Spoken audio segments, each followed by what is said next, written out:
और अब एक स्पॉन्ज लेते हैं और इससे एक खूबसूरत सोफा बनाते हैं। ओह नहीं, ये दिखने में तो अच्छा लग रहा है, लेकिन मैं इसे ऐसे नहीं छोड़ सकती। मुझे ये सोफा बनाने के लिए अपने टी शर्ट की कुर्बानी देनी होगी। यही बेहतर रहेगा। ओह क्या, स्पॉन्जेस से बना सोफा? ओह तो क्या हुआ, मुझे ये बहुत पसंद है।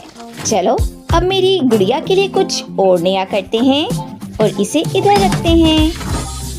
ये टेबल की तरह दिख रहा है, ये बहुत खूबसूरत लग रहा है।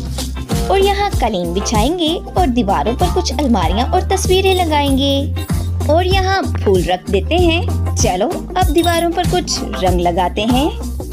ये इस तरह, ये अभी से बहुत खूबसूरत लग रहा है। ये देखो, ओह मेरे पास एक घड़ी है, इसे दीवार पर टांगेंगे। ओह यहाँ